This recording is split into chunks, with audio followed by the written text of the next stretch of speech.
Meeting is being live streamed. It's preparing.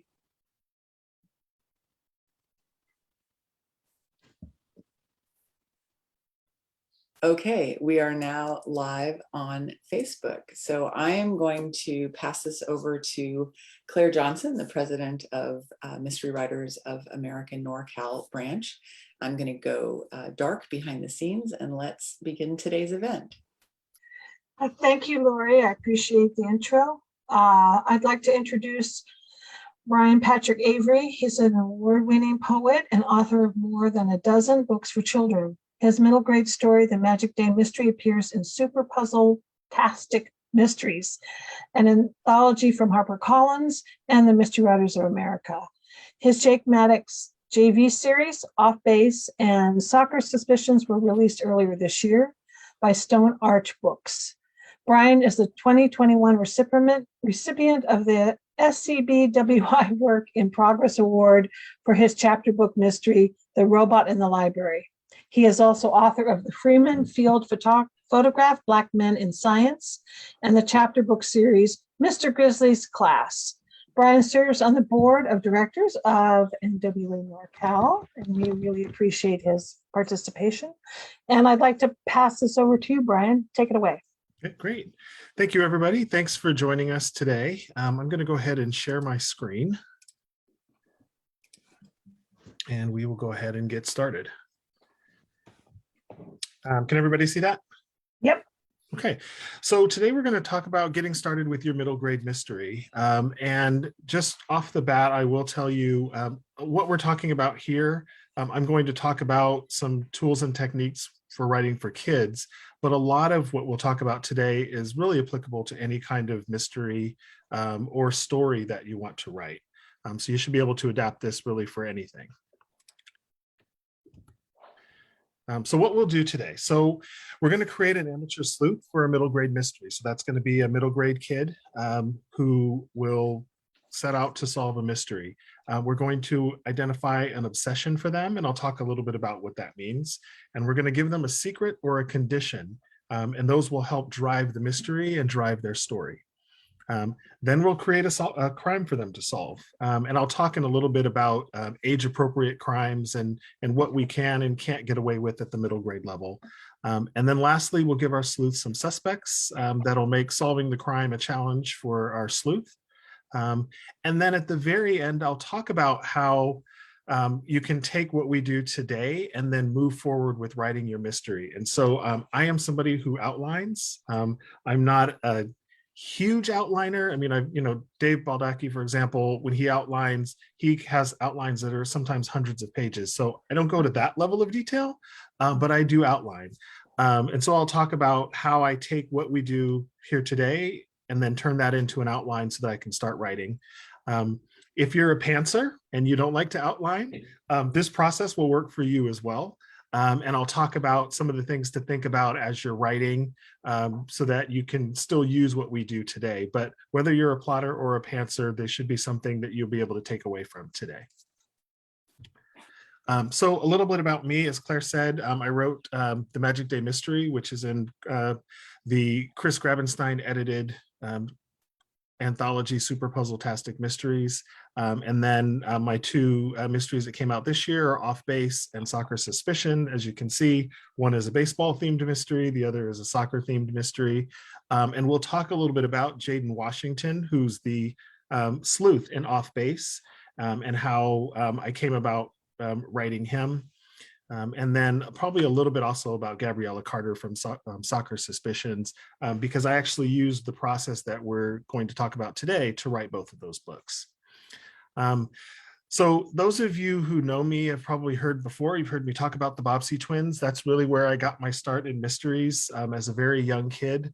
I actually read all of them, and then I read all of the Encyclopedia Browns and all of the Hardy Boys, and sort of ran out of kid mysteries to write. And that's where I ended up with this book here, which is The Burglar Who Loved to Quote Kipling, which was given to me at a church book sale when I was in 4th grade. If you haven't read it, it's not a 4th grade appropriate book, but it was for me my first foray into reading adult books and adult mysteries. And after reading that, I was absolutely hooked.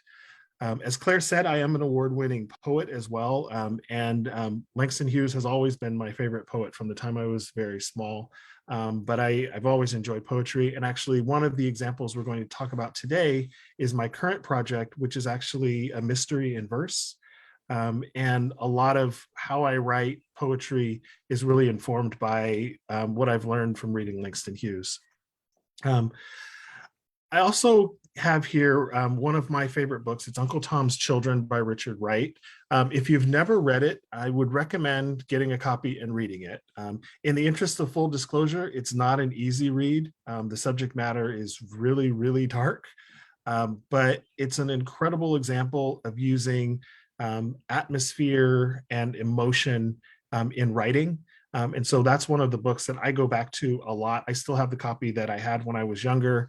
It's almost falling apart because I always read through it, read sections and all of that.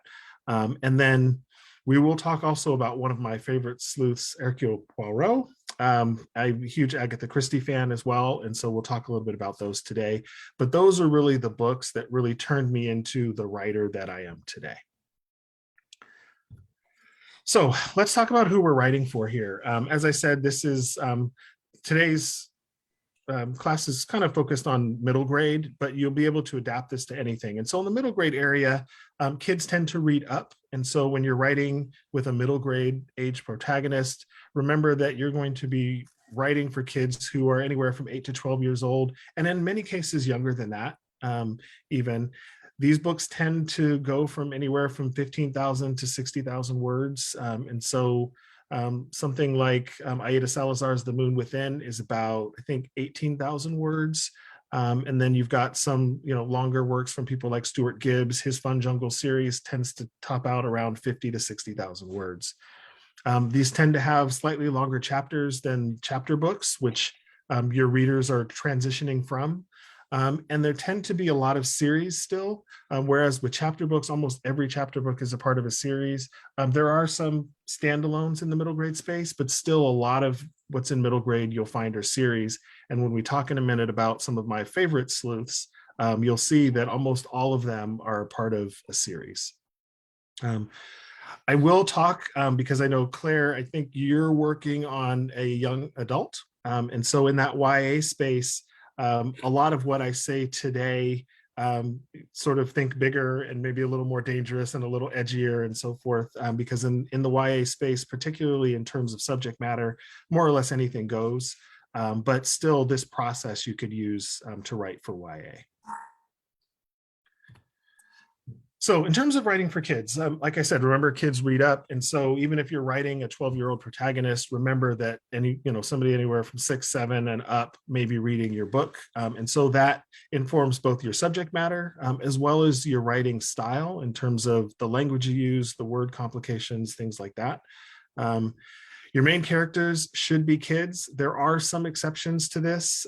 They tend to be in older middle grade books that have still kind of hung around for a while, but in general, kids want to read at this level. They want to read about other kids and live kind of vicariously through them.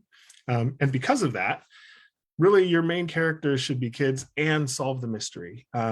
There's nothing less satisfying than following along with your sleuth for 200 or 300 pages, and then somebody swoops down from on high and solves the mystery for them. Kids really want to see their peers jump in and solve the mystery. And so to that end, you have to find ways to get adults out of the way. I mean, remember, these are still children. And so there are adults, whether it's teachers, parents, guardians, and the like. You have to find a way to get them out of the way. And as we go through this process, I'll talk about how I do that and some strategies for doing it in a way that's both believable, but then also accomplishes the task of helping your main character have agency, really driving the decisions that are getting made, taking action, and then responding to the outcomes from those actions. Of course, if you get adults out of the way, then you have to figure out a way for them to actually solve the mystery. And what that means is you have to think through what your mystery is and why your particular sleuth should solve it. And again, this is something you have to think through in any kind of mystery, not just with kids. But in the case of kids, for example, would your 12-year-old solve a mystery of a heist from the Senate Sergeant at Arms office in the US Senate? Well, that would be pretty difficult for the average 12-year-old. But if your 12-year-old is the son of a prominent politician and has been given a summer internship at the US Senate, they might have access and exposure to do those kinds of things. And so when we talk about creating a sleuth, that's a part of what we'll talk about is what kinds of things would they be able to solve? What kinds of things do they have access and exposure to that will enable them to actually get clues, get access to information, and then be able to solve the mystery. At this age level, fair play is still very, very key. I've seen recently a few examples of things like unreliable narrators and things like that. But for the most part, kids want to feel like they had the opportunity to solve the mystery. Whether they could or not is a different debate. But they really want to have that opportunity. They want to be able to go back and see, oh yeah, I missed that, or oh, I didn't realize that's what that meant, or I didn't connect those two clues. They don't want to get to the end of the book and just sort of be surprised by the answer and realize they really never had an opportunity to solve the mystery themselves. Kids also love puzzles. And so if you're somebody who enjoys puzzles, finding a way to incorporate that into the story gives your character something to do. Every story needs a little bit of downtime where a character is working or thinking, and inserting those puzzles provides that downtime where they're sitting, they're thinking through something, they're struggling with the answer to something. And it also gives your reader an opportunity to struggle alongside them and see if they can figure it out faster than your sleuth, and it keeps them engaged. It's a way to pull the reader into the story. Humor still reigns supreme in middle grade.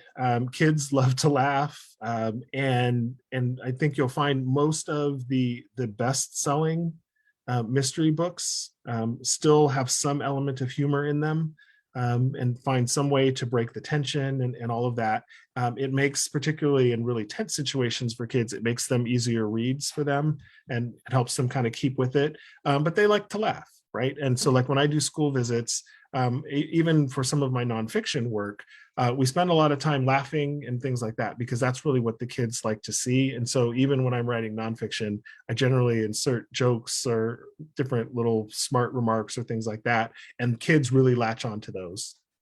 And then lastly, and I try to say this a lot, and in fact, I'll probably say it again before this presentation is over, kids love to see themselves in books. And so, find a way to make sure you incorporate the wide diversity that's in our world into the books that you write. There are, obviously there are ways to do it in a respectful way. And so, I trust that you'll do that, but please make room for everybody in your books. All right, so I promised you a list of some of my favorite sleuths, and some of these you'll find we're actually, for MWA NorCal, putting together a summer reading list for kids, and so some of these are actually from the summer reading list. So Zoe Washington, From the Desk of Zoe Washington by Janae Marks. It's an excellent book, and we'll talk about some of Zoe's secrets and how they help drive the mystery as we get further into the presentation. Myrtle Hardcastle is one of my favorites. As I said, I'm a huge Agatha Christie fan, and I really have a soft spot for British mysteries. I'm not sure why. I think it's probably all the time I spend watching PBS. So the Myrtle Hardcastle series, one of the books, Cold Blooded Myrtle, is actually nominated for this year's Edgar Award for Best Juvenile Mystery, and that's by Elizabeth Bunce.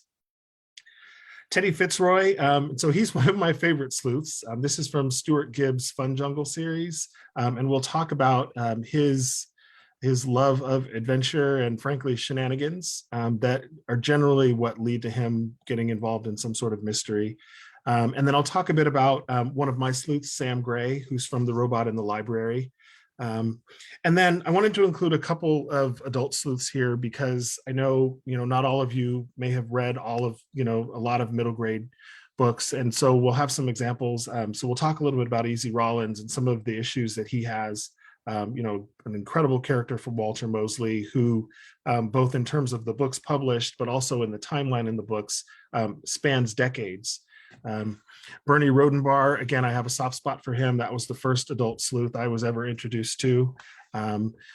Hercule Poirot, again, I'm a huge fan just because of, I see a lot of me in him, a lot of the OCD. And so I think I can relate to him a bit. And then another great one, and if you watch PBS, on Friday nights on PBS, they actually have a Father Brown TV show that's based on the stories by G.K. Chesterton. The TV show is great, and there are a lot of wonderful examples in the show of some of what we're going to talk about here in terms of why sleuths investigate and how suspects all seem to have some sort of secret, whether it's directly related to the crime or not. So the first thing for me that I do after kind of coming up with a rough sketch of who my sleuth is, and so usually it's 12-year-old kid, and I come up with something that, some sort of family structure, and then from there I pick an obsession. And I know obsession tends to have kind of a negative connotation, but I try to think of it as an obsession because this is the thing that they want to do regardless of what else is going on around them. And so that may mean that if life is rough, I retreat into this, or no matter what, if I'm happy, if I'm sad, if I'm busy, if I'm not, this is the thing I turn to. And this is the thing that readers later on will identify with about your sleuth in terms of their interests away from the mystery. So from the desk of Zoe Washington loves to bake, so much so that her parents actually get her a temporary job working in a bakery so that she can practice baking because she wants to enter a kid baking contest. Teddy Fitzroy, as I said, loves adventure. I think he might love shenanigans a little more than adventure. And like I said, that he finds his way into trouble a lot, but it makes him an interesting character. Jaden Washington from my book Off Base loves baseball. He's an incredible baseball player, so much so, in fact, that he's actually about to break his school's stolen base record when the mystery kicks off. Father Brown loves being a priest. He loves tending to his flock. And then General Gray, and we'll spend a lot of time talking about General Gray in a minute, but he loves guitars and loves playing the guitar. And so for all of these, through the course of their books, whenever things get tough, these are the things that they retreat into. And this obsession really grounds your sleuth because one of the things that I found I used to do very early on when I wrote is it was all about the mystery from beginning to end. And it was like there was no life for my sleuth beyond solving this mystery. And so this gives them something to do outside of solving the mystery. It gives them something that readers can relate to. Whether it's, oh, hey, I love to bake too, or, wow, that's really interesting. She loves to bake as much as I love to draw. But it finds some way to really bind your reader and your sleuth together. And then lastly, it also helps in the case of if you're writing a series or anything like that, it gives your sleuth something that carries from book to book and that your readers can anticipate and expect as they go from book to book. And so in every Funjuncle Adventure, the very first sentence of each one is Teddy Fitzroy involved in some sort of shenanigan with his best friend. And when you open the book, that first sentence is him doing something, whether it's, chasing some guy who's slapping zebras, which was in one book, any of those kinds of things, what to expect. In every episode of Father Brown or in every one of the short stories, he's going to be tending to his flock and finding ways to help serve the citizens and the people in his parish. And so it really helps kind of ground them. Once you're armed with an obsession, then you need a secret or a condition. And so secrets are pretty self-explanatory. A secret, obviously, something you don't want somebody to know. In terms of conditions, this isn't like, oh, I've got an itchy rash kind of condition. This is, this is the situation I find myself in. So in terms of secrets, from the desk of Zoe Washington Zoe Washington's father is in prison, and she lives with her mother and her stepfather. Her father is in prison for murder, and her mother wants Zoe to have nothing to do with him. Zoe's secret is that she's secretly been corresponding with her father while he's in prison. Bernie Rodenbar is a burglar. Now, that's probably one of the worst kept secrets in New York City, but in each book, the fact that he's a burglar means he's done something, and he's trying to keep whatever that is secret, because that is what's tying him to the crime. And so, he, for example, in The Burglar Who Loved to Quote Kipling, he steals a book, takes the book to his client, who he's stolen it for, and finds them dead. And so now he's trying to hide the fact that he's the one who stole the book. In the Myrtle Hardcastle mysteries and in Funjungle, both Myrtle and Teddy are hiding from their parents and the police and all that they're actually investigating a crime. And so that creates a different set of challenges for them. But yeah, Myrtle is every few chapters promising her father she won't investigate anymore. I won't investigate anymore, but she keeps investigating. So in terms of conditions, so Easy Rollins is a Black man in racially charged Los Angeles in the early 20th century. And so a lot of the decisions he makes, a lot of the cases he takes on are driven by the fact that he feels like he's the only one who can help, because the police aren't going to help, and in many cases may be a hindrance. Poirot is obsessed with having things in their proper place. And in fact, he often laments that the only reason he solves crimes is because he can't tolerate the injustice and the incongruity of crime. And so it compels him to work to solve these mysteries. In the case of Father Brown, he's a priest. He's pledged to protect and serve his flock. And so he typically jumps in and does whatever is necessary in order to help serve those that are in his parish and in the city and in his town at large as well. So why do these secrets and conditions matter? So your sleuth's secret or condition, this is what compels them to solve the mystery. In nearly every case in these mysteries, there's an opportunity for your sleuth to turn to their parents in the case of middle grade mysteries, or turn to the police, or turn to a teacher and say, hey, something's wrong here. We need to do something about this. And this secret or this condition is generally what prevents them from doing it, which is what gives your sleuth the reason to investigate and gives your book a way to carry on. Because you could very easily in chapter 1 or 2 have your sleuth say, well, this is a job for the police, and then move on, and you don't have much of a book there. And so if you focus on your secret or your condition, and then why that helps drive them and compel them to solving the mystery, that will help push your story forward as you go through the planning process. So a couple of examples. So Zoe Washington discovers as she's writing to her father in prison that she's not sure he's guilty. And she wants to investigate, and she wants somebody to look at this and figure out, if he's really guilty, and if so, if he's not, then who did this and how does she get her father out of prison? Ordinarily, that's something you'd go to a parent and say, look, I don't think this is right. I think we need to do something, but she can't because she knows her mother wouldn't approve. And so she sets out then with her friends to try to investigate and to figure out if there's some way whether she can figure out whether or not he's guilty or not, and if he's not guilty, if she can get him out of prison. As I said before, Bernie Rodenbar has to hide what he's done because that in itself will land him in jail, and so he's got to investigate these murders that happen around him because he can't really go to the police. Now, in most of his mysteries, the police eventually come to him. And so then he has to actively hide what he's doing, both in terms of his activities and in terms of his investigating.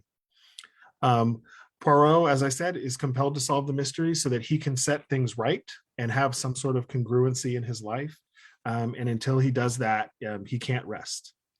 And then in the case of Off Base, Jaden Washington gets kicked off of the team because he's been accused of stealing the answer key for a test and cheating.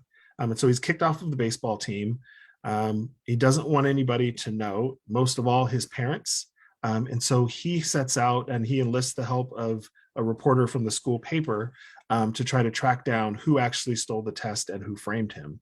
But he does that on his own because he doesn't want to go to his parents and have them find out he's been kicked off the team. That's great. That's great. So, all right. So, thought we'd do a couple of activities today and give you a chance to kind of do some of these. So what I'll do is there aren't many of us, so we won't take too long, but maybe we'll take just a couple of minutes. Just jot down a brief description of your sleuth, some thoughts on what their obsession is, and then their secret or condition, and how that might compel them to solve the mystery. And then if you're comfortable, we can maybe share a couple if we want to do that. So we'll give you 2 minutes here.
Okay, about 30 more seconds.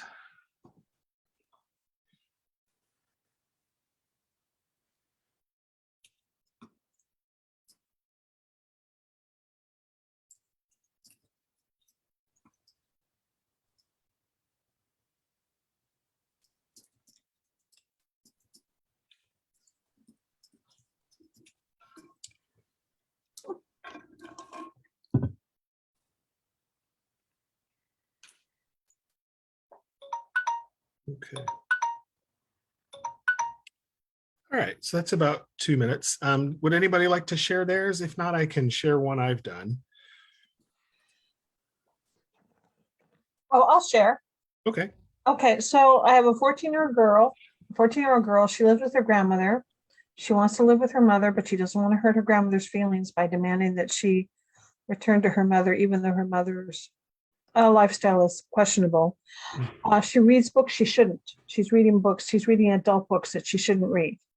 And she discovers letters in these books that hint that her grandmother might not really be her grandmother. That's my. That's a cool secret. I like that.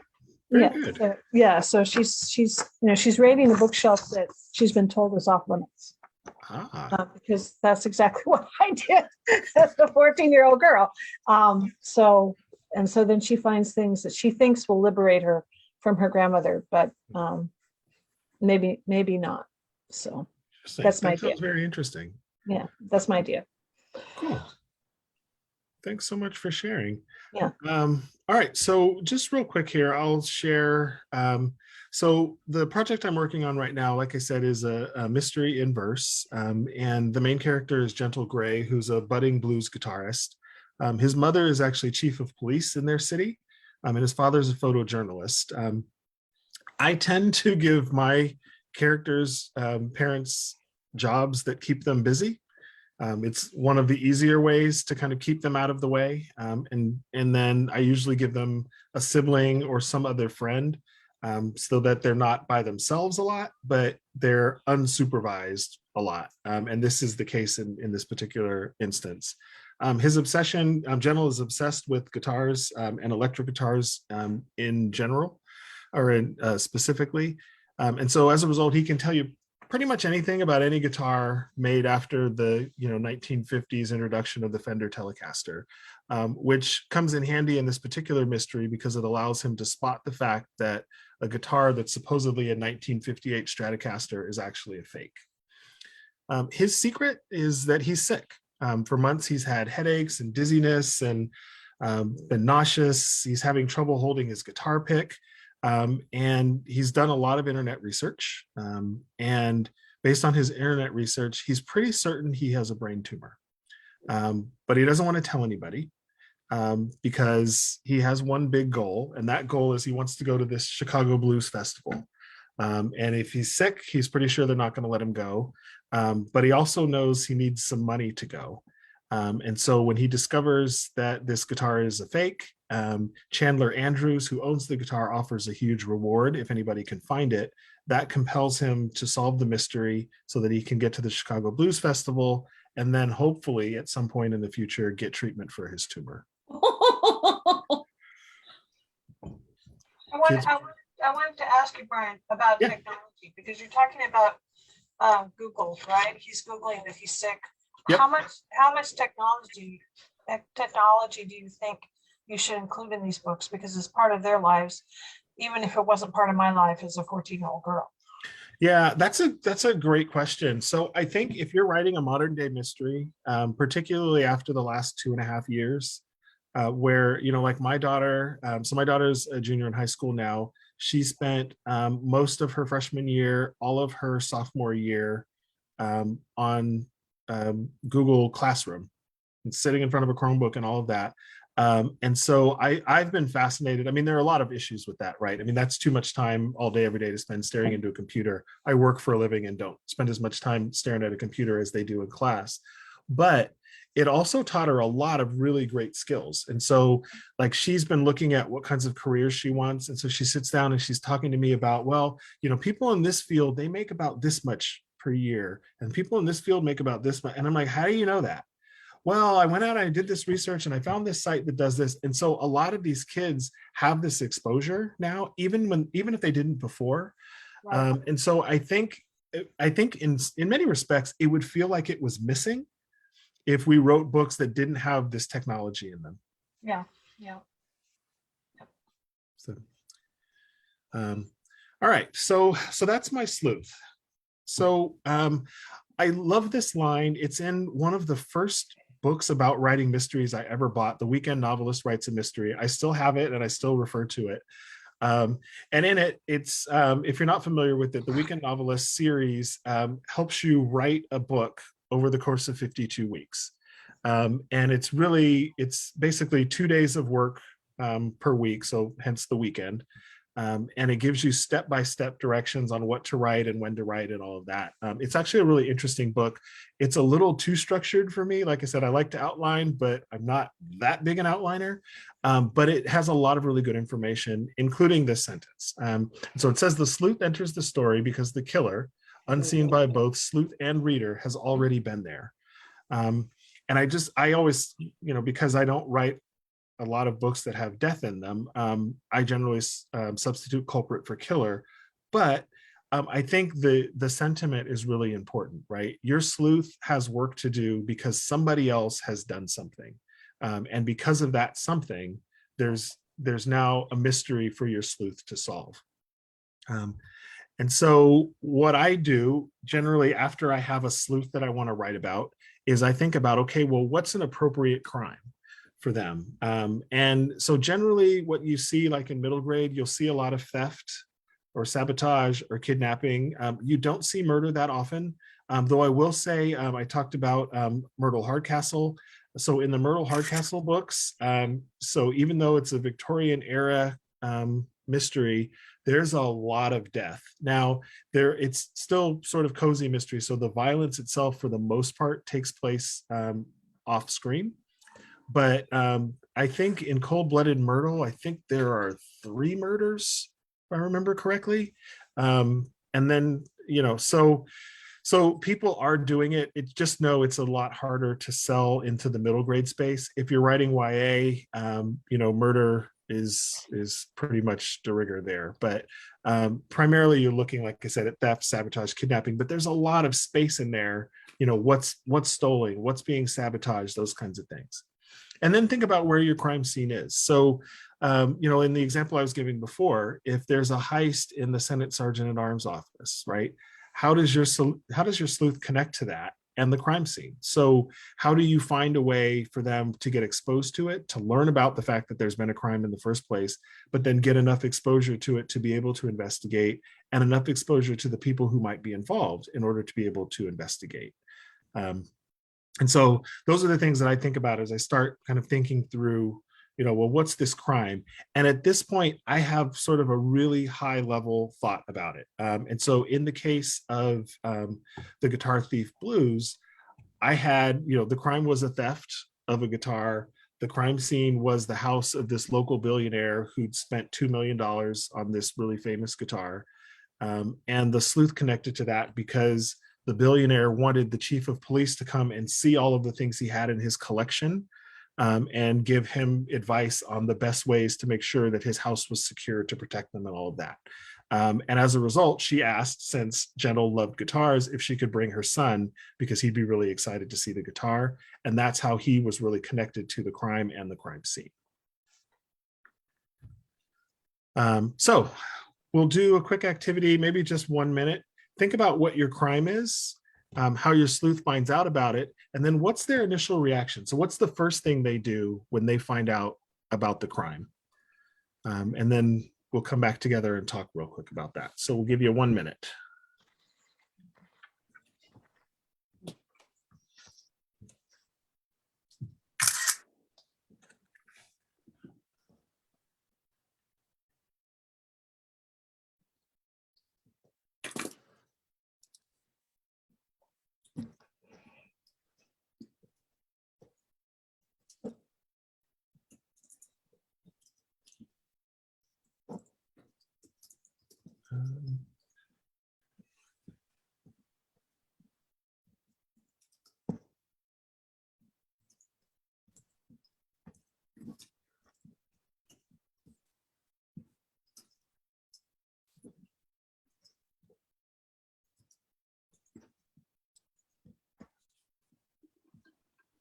About 15 more seconds.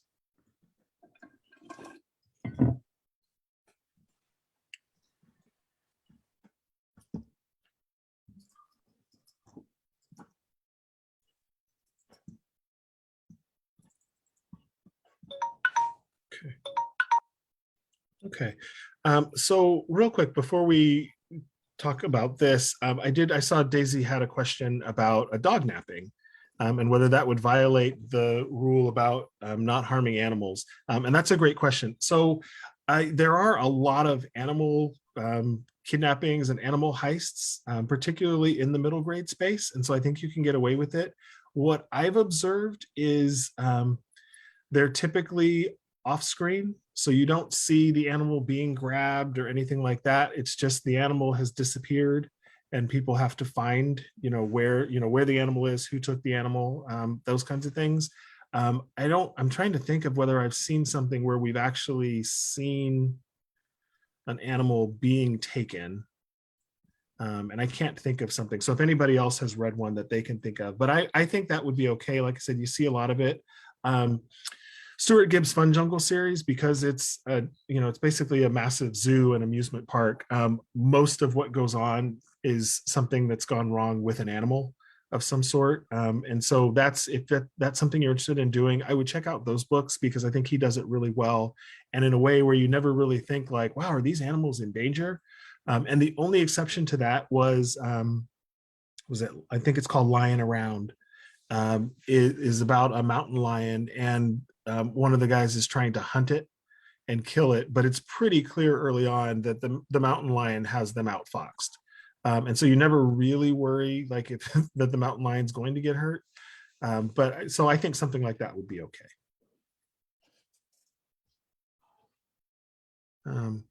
All right, so once I have a high level view of the crime itself, then what I like to do is I go through a process. So I work in technology in my day job.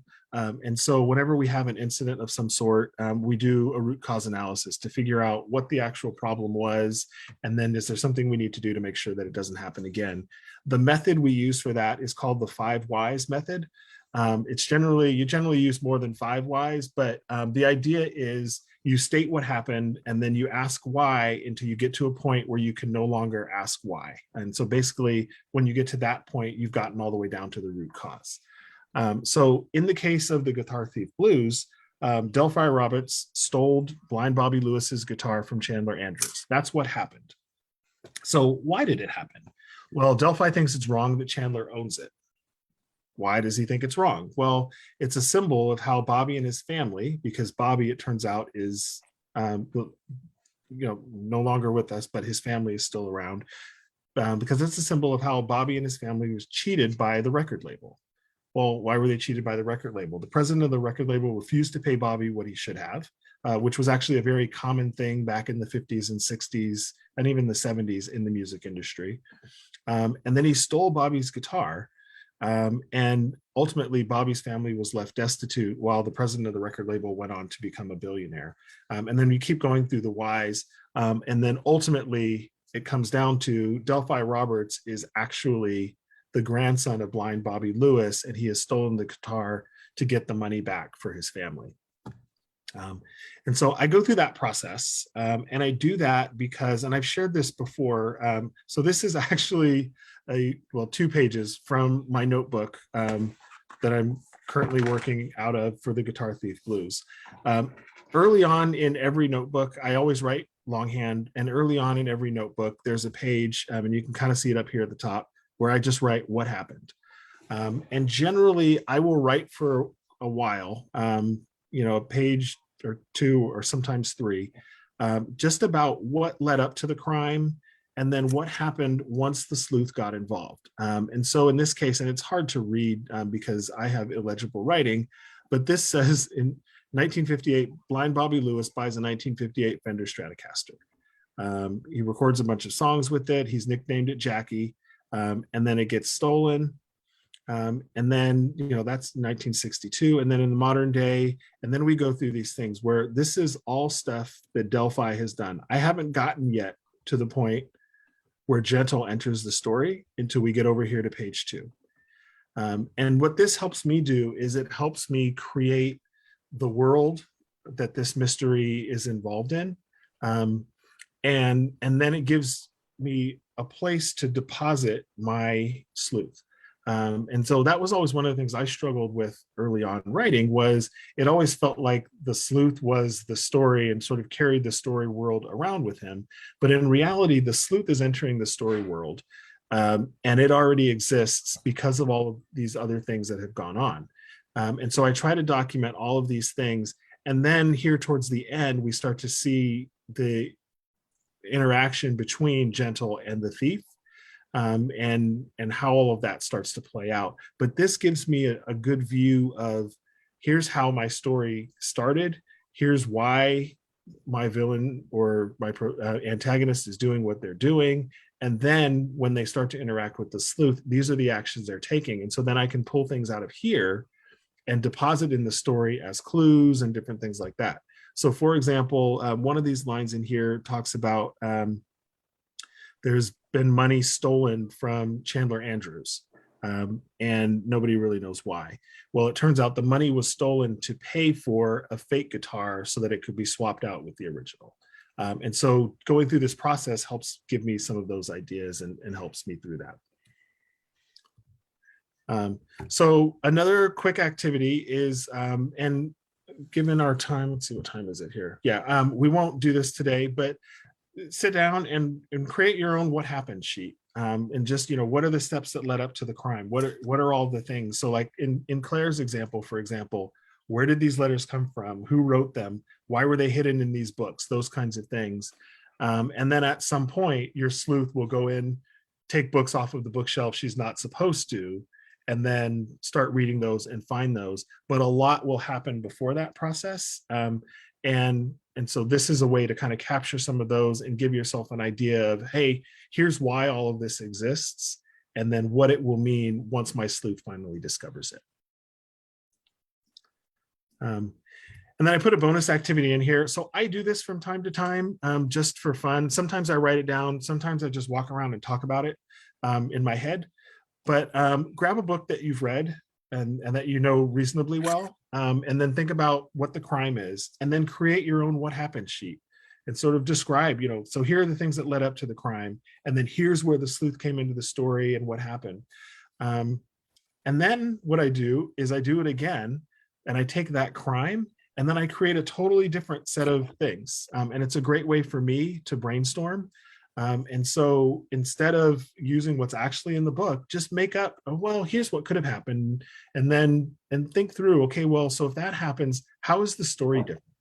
And that may be a way to either come up with ideas, or just to, if you're kind of stuck in your own story, to just sort of get your juices flowing, thinking about something else, and practicing these techniques with something else that's not directly related to your story. And then you can come back to your story fresh and maybe with some new ideas.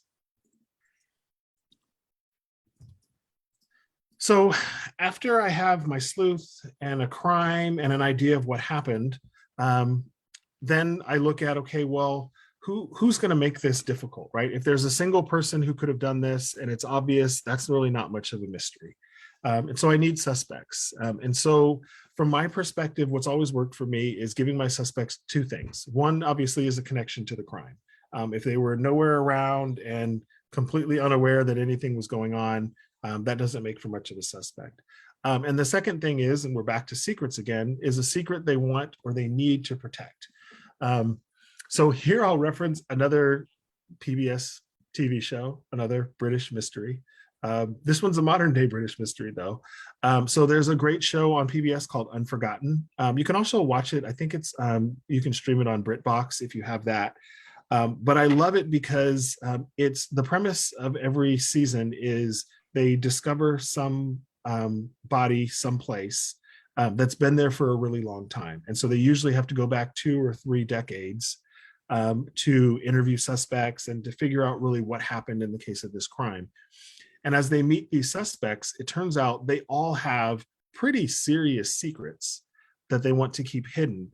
And so it's difficult to tell based on their behavior, is their secret that they're the killer, or is their secret something else? And then very slowly through the course of each season, we tease out, well, oh, this is this person's secret. This is this person's secret. This is this person's secret, as they narrow down the list of suspects. And then finally in the last episode, they usually have like 2 people left with the big secret. And then they figure out who the guilty party is from there.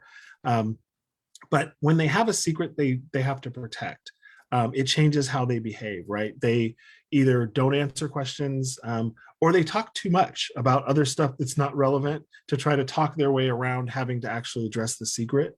But whatever it is, that secret will help make them a good suspect for your sleuth, and a challenging suspect, because your sleuth will have to figure out, is their behavior because they're involved in this crime, or are they trying to protect themselves from something else? So in Guitar Thief Blues, I've got 4 really key suspects. So one is Chandler Andrews, who is supposedly a billionaire, and actually is, but a lot of his money doesn't come from where he says it does. And so he's involved in a lot of things that are pretty sketchy. And so when questions arise about his finances, he's not really all that willing to answer them because of his concerns about how it might make him look and what impact it might have if somebody digs too deep into his finances. Harold Willis is the caretaker for the property. He's absolutely broke. In fact, sort of beyond broke. He's in crippling debt. More importantly, though, he's pretending to be Catherine Willis's brother. And he's doing that because Catherine Willis is not Catherine Willis. Catherine Willis's secret is that she's actually Janice Street. She's a career con artist, and she basically conned Harold out of everything he owned in an effort to blackmail him into getting her a job at Chandler's estate, because she wanted access to Chandler so that she could potentially get access to Chandler's money.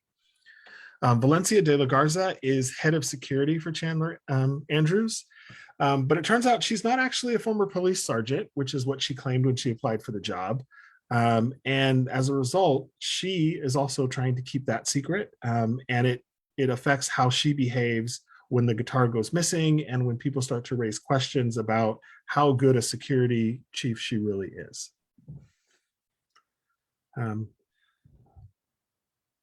So what we'll do here, we have a few minutes, is I'll give you a couple of minutes and maybe list out a couple of suspects or 3 or 4, and then what secret they want to keep.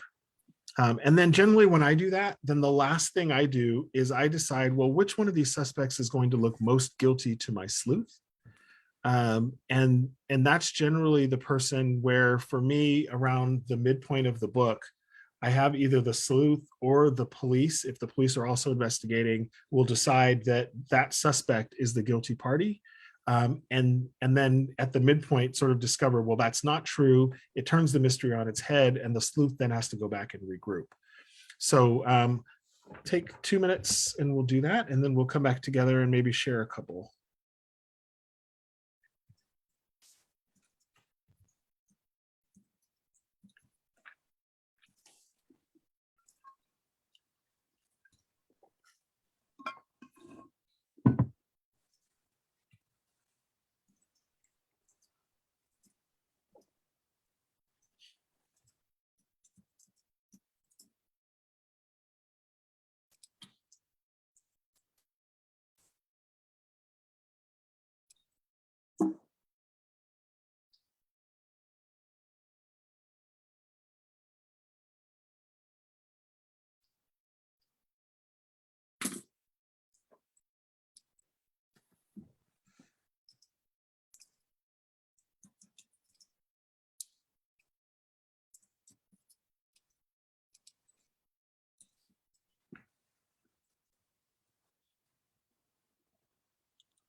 Okay, about 45 more seconds.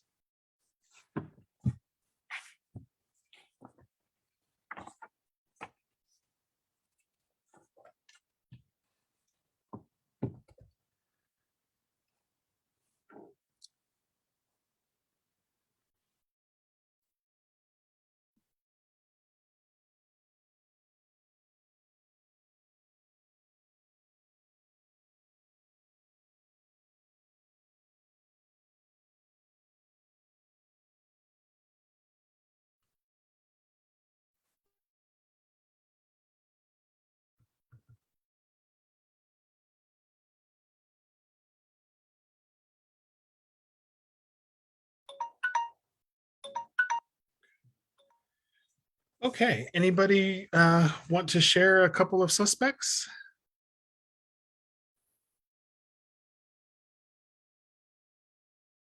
Oh, Claire, I think you're on mute. Okay, there we are. So I have mine. So one is a former husband, not the sleuth's father, who is writing threatening letters. The second is a priest who has heard the grandmother's confession and is blackmailing her. And third, the mother becomes a suspect in a baby abduction. So who is the sleuth's? The issue of the sleuth's parentage gets even broader. Wow, So I those like are, that. I thought, is that too dark? I mean, that sounds really dark to me. Well, you're writing a YA, right? Yeah, I yeah. don't think it is. So Okay. so last year I was on the YA Edgar's committee. Oh, So I got to read over 100 YA mysteries Oh. last year, and I will tell Herculean you, task. yeah. But I will tell you, I mean, that's pretty much in line with what I spent last year reading. So I think that's great. Would it be better if I upped her maybe to 15? Just kind of reading stuff that's yeah. Maybe Something 15, that might, 16. something that might where the issue of parenting is becoming really important because she wants to, she thinks her mother's going to be her salvation from a really strict household. And it turns out that, she's, I guess in the end, what I want her to feel is that she has no place to go. Yeah. That's what I'm looking for.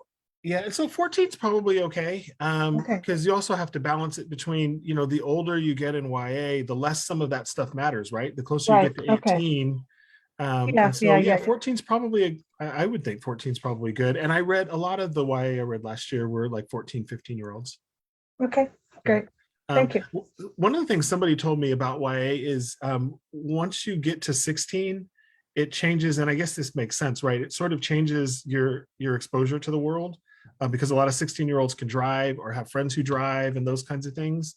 And so it changes what they have access to and what they can do. So I think for what you're talking about, 14, 15 is probably good, because otherwise, you just get in the car and drive away, right?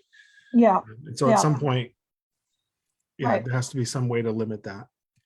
I Good. was thinking of when you were talking about, your what happened slide, and I thought probably a really good example of that is old Agatha Christie. Once again, she did it all. Murder on the Orient Express, Mhm. where you have this incredible backstory, and of course Hercule Poirot. But the what happened is enormous, Right, and then why. So right. I thought that was a really good example of something of that back engineering into a plot in a way. Yeah. And I think I've always thought that in itself, the story of what happened would have made a great book on its own. I mean, Yes. leaving aside an act as an actual mystery, but just Yeah. as just a drama, it Yeah. just, to me, I always thought that would have been a great book on its own.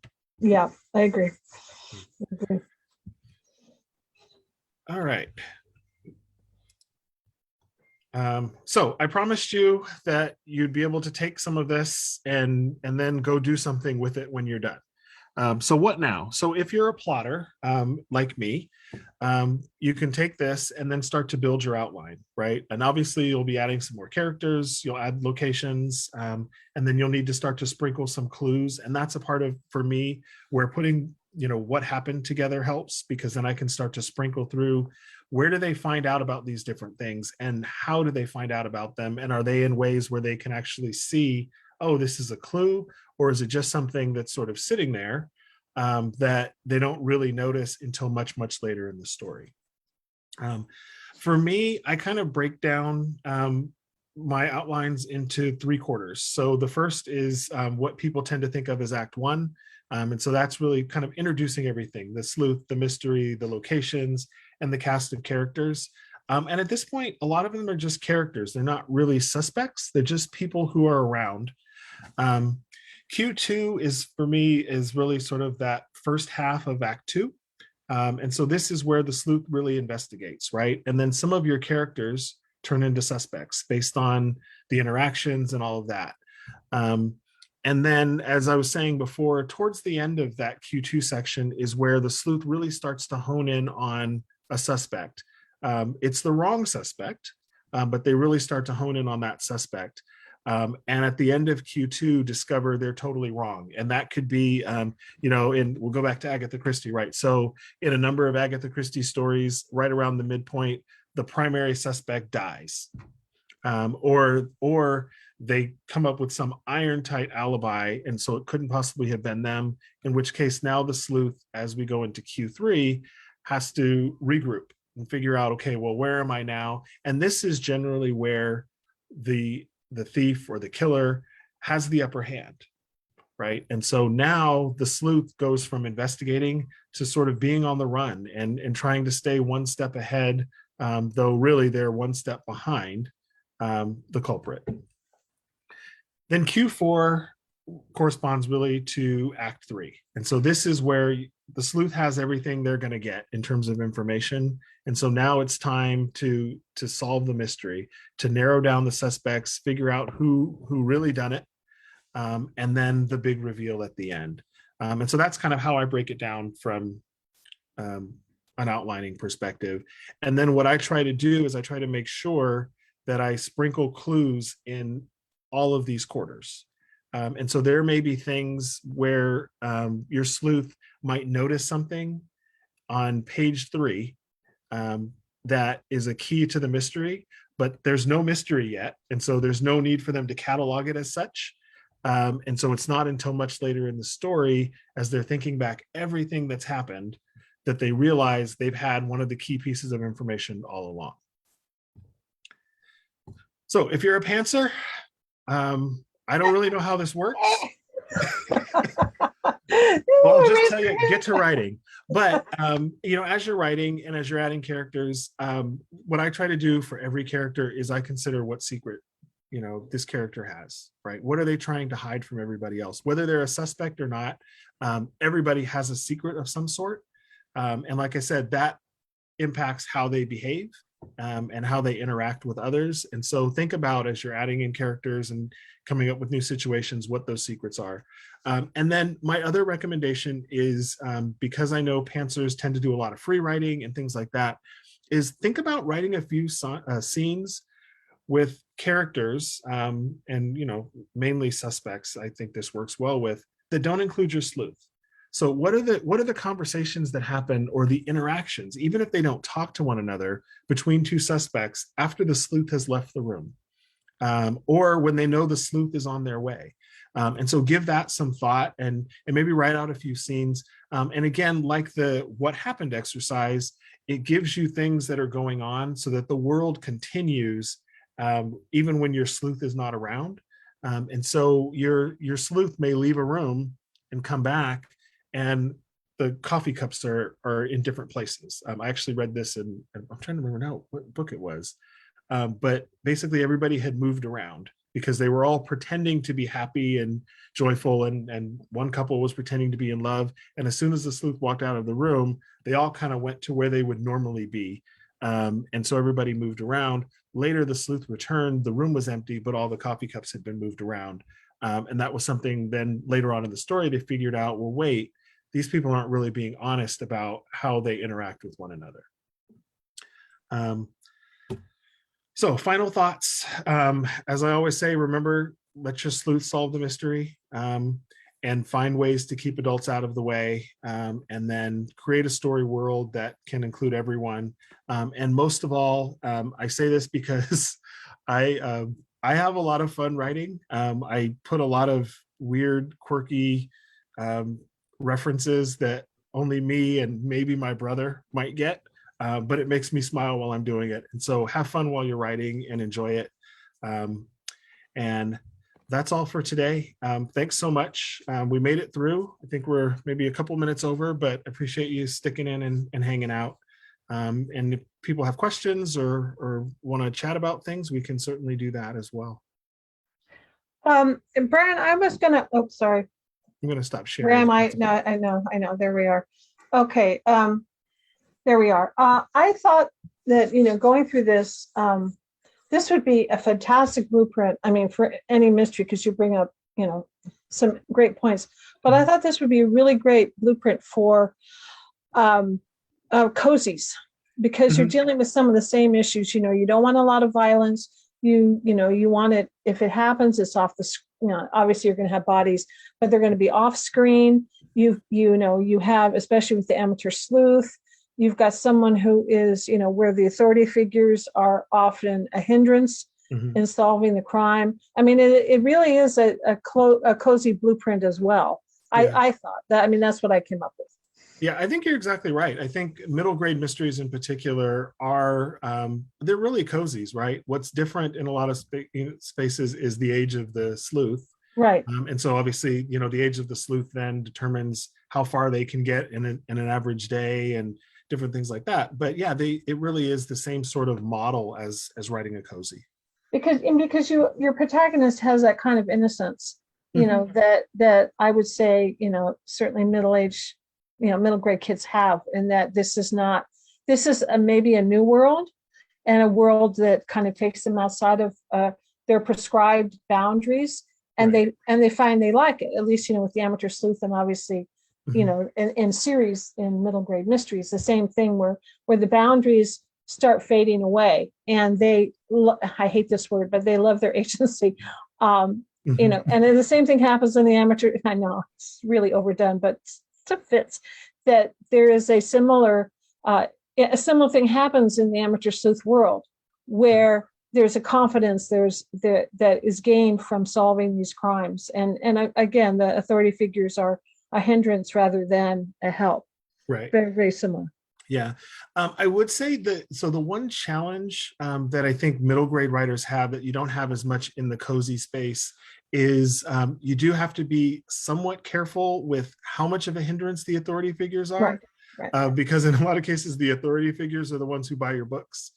Right. You know, or librarians or teachers, those kinds of things. And so there's that bit of balance, but you're right. I think it's much the same thing. It's just sort of how you do it in a way where you don't tick off the people who pay your bills.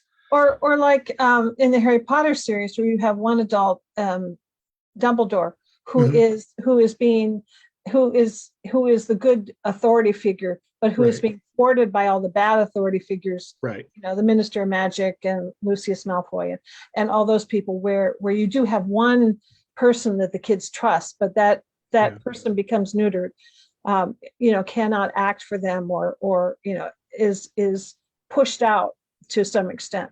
Yeah, yeah, that's a good point. And I think that's a way that a lot of writers do that. I just read Kidnap on the California Comet.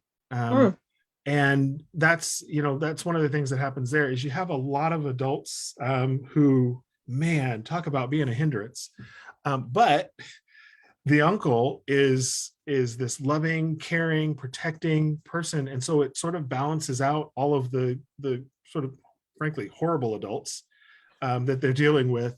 And so I think that's one good way of doing it is, look, all adults aren't bad. Here are some adults who are really doing the right things. We're just saying these particular adults in this particular book have issues, but that's right, not a commentary on all adults everywhere.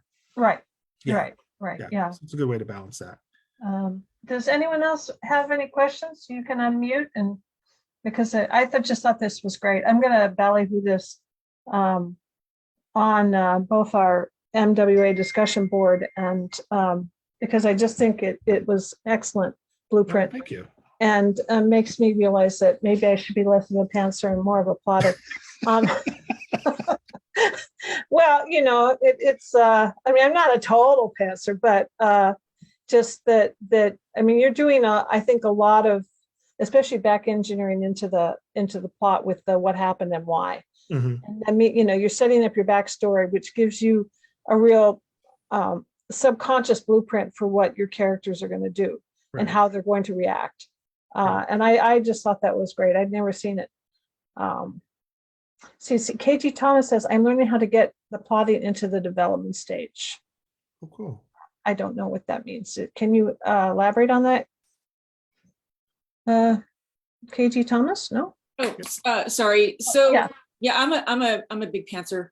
So, but I do sci-fi. So a lot of it is world building. And so I have to like allow that space to develop the world and find out what that's all about.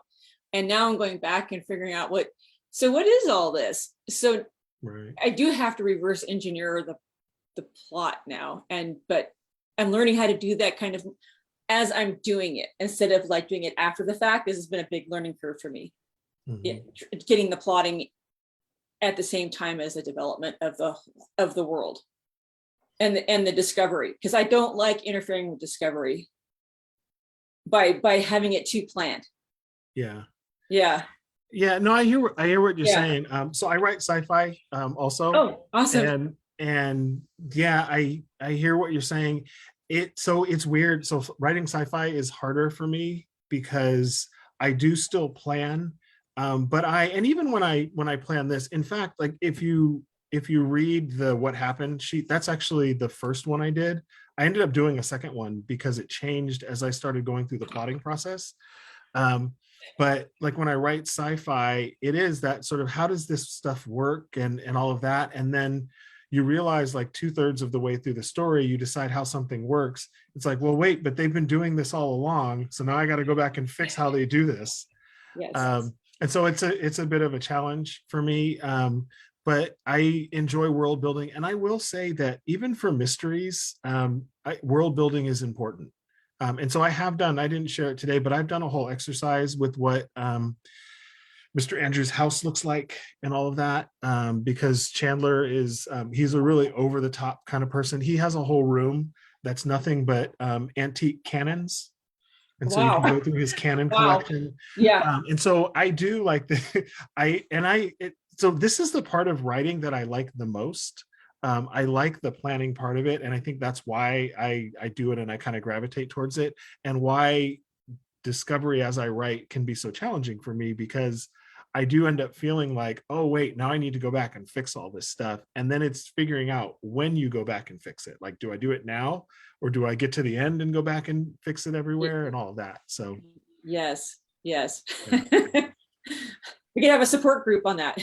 right. Yes. Yeah, we could have a whole workshop on just having to go back and revise based on something we've discovered at the end of the book. Yes. Yeah. I agree. But don't you feel that also that the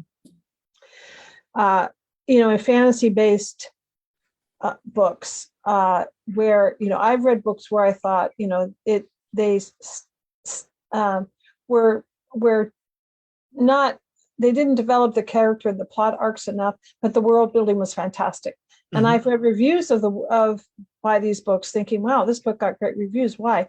And it was because the readers who loved it were really, they loved the world building, and they were able to forgive the author for what I consider sort of skinny plot and character arcs.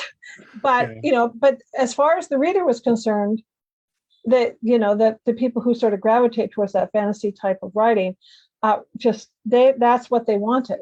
And so maybe I was off base because I was looking for more character and plot arcs. But it's so I think the world building issue, I think, is very audience specific. I mean, that's what it appears to me to be. Yeah, no, I think you're right, Claire.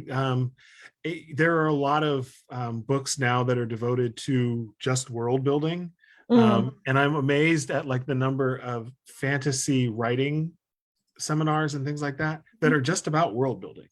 At some point there will be a story in this world, but let's build a world. And I think a lot of it is because everybody, or just about everybody, has some sort of fantasy world in their head. And most of the time they've had it since they were kids. And so it's kind of getting it out on paper and all of that, and then seeing other people's worlds. And you really focus on, well, what's the world like? And so the story sort of takes a back seat to that. As much as I love Star Wars, that's the thing with Star Wars, right? Is Star Wars was phenomenal because of the galaxy that was built. And there was a decent story for most of the book, or most of the movies, that existed in that world.